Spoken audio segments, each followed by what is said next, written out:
Hello friends, welcome to my channel. आज के इस वीडियो में हम लोग पीजीटी जूलॉजी के प्रैक्टिस सेट 4 के बाकी के बचे 50 क्वेश्चंस का डिस्कशन करेंगे। तो बिना देरी किए चलिए आज का ये वीडियो स्टार्ट करते हैं। तो क्वेश्चन नंबर 51 है, जीवाश्म संग्रहित है। तो इस क्वेश्चन का सही जवाब है ऑप्शन बी, सेडिमेंट्री चट्टानों में। फिर क्वेश्चन नंबर 52, समजात संरचनाओं का अस्तित्व निम्नलिखित में से किस घटना का सुझाव देता है। तो इस क्वेश्चन का सही जवाब है ऑप्शन ए, अपसारी विकास का। फिर क्वेश्चन नंबर 53, इनमें से कौन सा समवृत्ति अंग है। तो इस क्वेश्चन का सही जवाब है ऑप्शन ए, कीटों के पंख तथा पक्षी के पर। फिर क्वेश्चन नंबर 54, यदि डीएनए कोडांस एटीजी हो तथा प्रारंभ में एक साइटोसिन बेस मिला दिया जाए तो निम्न में से क्या परिणाम होगा। तो इस क्वेश्चन का सही जवाब है ऑप्शन सी, GAT। फिर क्वेश्चन नंबर 55, निम्नलिखित में से कौन सा क्लाइनफेल्टर्स के सिंड्रोम का प्रतिनिधित्व करता है। तो इस क्वेश्चन का सही जवाब है ऑप्शन डी, XXY। फिर क्वेश्चन नंबर 56, मनुष्यों में संतति का लिंग निर्धारण किसके द्वारा किया जाता है। तो इस क्वेश्चन का सही जवाब है ऑप्शन डी, पिता का लिंग गुणसूत्र। फिर क्वेश्चन नंबर 57, सूची 1 को सूची 2 से सुमेलित कीजिए और नीचे दिए गए कूट का प्रयोग कर सही उत्तर का चयन कीजिए। तो यहाँ पे हमारे पास सूची दिया गया है। सूची 1 में हेलिक्स प्रकार है और सूची 2 में हेलिक्स के प्रति मोड़ के आधार जोड़े हैं और हम लोगों को इनको सही क्रम में सुमेलित करना है। तो सबसे पहले ए का हो जाएगा 3 यानी कि 11, उसके बाद बी का हो जाएगा 2 यानी कि 10, सी का हो जाएगा 1 यानी कि 9.33 और डी का हो जाएगा 4 यानी कि 12। यानी ऑप्शन सी, ए का 3, बी का 2, सी का 1 एंड डी का 4 इस सवाल का सही जवाब होगा। फिर क्वेश्चन नंबर 58, डीएनए में पाया जाने वाला वह कौन सा नाइट्रोजनरी क्षार है जिसमें एक वलय संरचना होती है। तो इस क्वेश्चन का सही जवाब है ऑप्शन बी, थायमीन। फिर क्वेश्चन नंबर 59, निम्नलिखित घटनाओं को सही कालक्रम के अनुसार नीचे दिए गए कूट के द्वारा व्यवस्थित कीजिए। तो सबसे पहले आएगा 2 यानी डीएनए की डबल हेलिक्स रचना की खोज।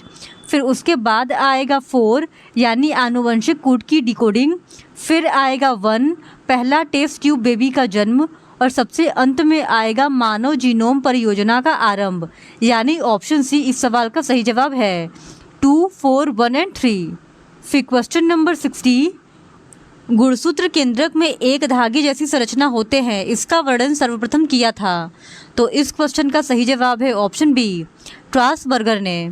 फिर क्वेश्चन नंबर 61, निम्नलिखित में से कौन सबसे बड़ा गुणसूत्र होता है। तो इस क्वेश्चन का सही जवाब है ऑप्शन डी, लैम्प ब्रूस गुणसूत्र। फिर क्वेश्चन नंबर 62, कोशिका विभाजन में तंतु निर्माण नियंत्रित करते हैं। तो इस क्वेश्चन का सही जवाब है ऑप्शन बी, CA तथा प्रोटीन। फिर क्वेश्चन नंबर 63, कौन सा युग्म सही नहीं है। तो इस क्वेश्चन का सही जवाब है option A, potassium ion pump निष्क्रिय परिवहन। फिर क्वेश्चन नंबर 64, माइटोकॉन्ड्रिया पाए जाते हैं। तो इस क्वेश्चन का सही जवाब है ऑप्शन बी, सभी यूकैरियोटिक कोशिकाओं में। फिर क्वेश्चन नंबर 65, जीवन का भौतिक आधार है। तो इस क्वेश्चन का सही जवाब है ऑप्शन सी, प्रोटोप्लाज्म। फिर क्वेश्चन नंबर 66, विलय विभव सदैव डैश होता है। तो इस क्वेश्चन का सही जवाब है ऑप्शन ए, नकारात्मक। फिर क्वेश्चन नंबर 67, हैवर्सियन व्यवस्था हड्डियों का एक प्रमुख लक्षण है। तो इस क्वेश्चन का सही जवाब है ऑप्शन सी, खरगोश की। फिर क्वेश्चन नंबर 68, मेढक के युग्मनस में द्विगुणित गुणसूत्रों की संख्या होती है। तो इस क्वेश्चन का सही जवाब है ऑप्शन बी, 26। फिर क्वेश्चन नंबर 69, हार्डमेनिया है। तो इस क्वेश्चन का सही जवाब है ऑप्शन बी, द्विलिंगी और प्रोटोगाइनस। फिर क्वेश्चन नंबर 70, जिराफ में ग्रीवा कशेरुकाओं की संख्या होती है। तो इस क्वेश्चन का सही जवाब है ऑप्शन बी, 7। फिर क्वेश्चन नंबर 71, चूजे के शरीर को ढकने वाले पंख है। तो इस क्वेश्चन का सही जवाब है ऑप्शन सी, समोच्च पंख। फिर क्वेश्चन नंबर 72, डक्कस आर्टेरियोसस की संरचना किसके एरकोटिक आर्चेस में पाई जाती है। तो इस क्वेश्चन का सही जवाब है ऑप्शन सी, यूरोडेल्स। फिर क्वेश्चन नंबर 73, निम्न में से किसमें टिनोइड और साइक्लॉइड स्केल पाए जाते हैं। तो इस क्वेश्चन का सही जवाब है ऑप्शन बी, रोहू और अमिया में। फिर क्वेश्चन नंबर 74 मेट्रीपोराइड संबंधित है। तो इस क्वेश्चन का सही जवाब है ऑप्शन सी, तारामीन में जल संवहन तंत्र। फिर क्वेश्चन नंबर 75 पाइला ग्लोबोसा के रेड्यूला के प्रत्येक अनुप्रस्थ कतार में कितने दांत पाए जाते हैं? तो इस क्वेश्चन का सही जवाब है ऑप्शन सी, 7। फिर क्वेश्चन नंबर 76 घरेलू मक्खी के पश्च पंख लघु संतोलकों में रूपांतरित हो जाते हैं उड़ानावधि में ये। तो इस क्वेश्चन का सही जवाब है ऑप्शन सी, अग्र पंखों से द्रुततर स्पंदन करते हैं। फिर क्वेश्चन नंबर 77 नेपुलस लार्वा है। तो इस क्वेश्चन का सही जवाब है ऑप्शन सी, क्रस्टेशिया। फिर क्वेश्चन नंबर 78 हीरुडिनेरिया में कितने खंड होते हैं? तो इस क्वेश्चन का सही जवाब है ऑप्शन बी, 33। फिर क्वेश्चन नंबर 79 बहु केंद्र की अंतः त्वचा पाई जाती है। तो इस क्वेश्चन का सही जवाब है ऑप्शन बी, एस्केरिस में। फिर क्वेश्चन नंबर 80 निम्न में से एपोलिसिस की प्रक्रिया है। तो इस क्वेश्चन का सही जवाब है ऑप्शन सी, मुख्य शरीर से ग्रेविड प्रोग्लोटिक का अलग होना। फिर क्वेश्चन नंबर 81 फीता कृमि भोजन का अवशोषण करता है। तो इस क्वेश्चन का सही जवाब है ऑप्शन डी, सामान्य सतह से। फिर क्वेश्चन नंबर 82 मेटाजेनेसिस पाया जाता है। तो इस क्वेश्चन का सही जवाब है ऑप्शन बी, ओबेलिया में। फिर क्वेश्चन नंबर 86 निम्न में से किस जंतु में तंत्रिका तंत्र पाया जाता है किंतु मस्तिष्क नहीं है? तो इस क्वेश्चन का सही जवाब है ऑप्शन बी, हाइड्रा। फिर क्वेश्चन नंबर 84 निम्नलिखित में से सिलेंट्रेटा समूह का कौन सा जीव है जो सबसे ज़्यादा बहुरूपता दर्शाता है?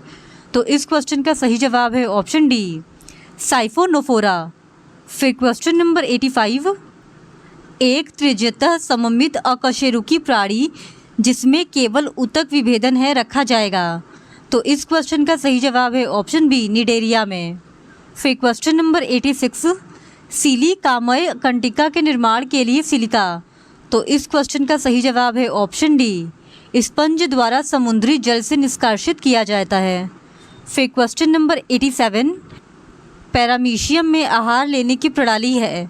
तो इस क्वेश्चन का सही जवाब है ऑप्शन ए, होलोजोइक। फिर क्वेश्चन नंबर 88 मादा एनोफिलीज में प्लाज्मोडियम वाइवेक्स के द्वारा कौन सी संक्रमण की अवस्था बनती है? तो इस क्वेश्चन का सही जवाब है ऑप्शन डी, गेमेटोसाइट। फिर क्वेश्चन नंबर 89 एंट अमीबा कोलाई के परिपक्व पुटी में कितने नाभिक पाए जाते हैं? तो इस क्वेश्चन का सही जवाब है ऑप्शन बी, 8। फिर क्वेश्चन नंबर 90 निम्नलिखित में से कौन रोग प्रोटोजोआ जीवाणु तथा विषाणु से इसी क्रम में होता है? तो इस क्वेश्चन का सही जवाब है ऑप्शन सी, निद्रा रोग, डिप्थेरिया तथा यकृत शोथ भी। फिर क्वेश्चन नंबर 91 जीवों के नामकरण पद्धति से संबंधित है। तो इस क्वेश्चन का सही जवाब है ऑप्शन बी, केवल बी, यानी कि स्ट्रीकलैंड जीवों के नामकरण पद्धति से संबंधित है। फिर क्वेश्चन नंबर 92 सभी जीवों को 2 एम्पायर्स के 8 जगतों में किसने वर्गीकृत किया? तो इस क्वेश्चन का सही जवाब है ऑप्शन डी, कैवेलियर स्मिथ ने। फिर क्वेश्चन नंबर 93 निम्न में से कौन सी वर्गीकृत श्रेणी का सही अवरोही अनुक्रम है? तो इस क्वेश्चन का सही जवाब है ऑप्शन सी, वर्ग, गण, कुल, समुदाय और जाति। फिर क्वेश्चन नंबर 94 पशु विज्ञान के इतिहास में वह व्यक्ति जिसने पहली बार जीवाश्मों के महत्व को विकास की दृष्टि से पहचाना। तो इस क्वेश्चन का सही जवाब है ऑप्शन बी, जॉर्ज कुवियर, 1769 से लेके 1832 तक। फिर क्वेश्चन नंबर 95 ड्यूटेरोस्टॉम और प्रोटोस्टॉम जंतु में भिन्न होते हैं। तो इस क्वेश्चन का सही जवाब है ऑप्शन बी, उनके मुख के भ्रूण उत्पत्ति। फिर क्वेश्चन नंबर 96 जब प्रजाति नाम जाति नाम को हुबहू दोहराते हों तो इसे कहते हैं। तो इस क्वेश्चन का सही जवाब है ऑप्शन बी, टॉटोनियम। फिर क्वेश्चन नंबर 97 इनमें से कौन सा विषकारी नहीं है? तो इस क्वेश्चन का सही जवाब है ऑप्शन ए, पाइथन। फिर क्वेश्चन नंबर 98 बार बॉडी किसके द्वारा बनती है? तो इस क्वेश्चन का सही जवाब है ऑप्शन ए, लड़कियों में कुंडलित सेक्स गुणसूत्र के द्वारा। फिर क्वेश्चन नंबर 99 निम्न में से कौन सा उपसंग अनन्यत रूप से अंतःपरजीवी है? तो इस क्वेश्चन का सही जवाब है ऑप्शन बी, स्पिरोजोआ। फिर क्वेश्चन नंबर 100 सहगमन तंत्र गतिमान होता है। तो इस क्वेश्चन का सही जवाब है ऑप्शन बी, 2 विलय एकल दिशा में। इस तरह आज के इस वीडियो में हमने पीजीटी जूलॉजी के प्रैक्टिस सेट 4 को डिस्कस कर लिया है। और इसी तरह आप और भी वीडियोस को देखना चाहते हैं तो please do subscribe to my channel and like this video. Thank you very much.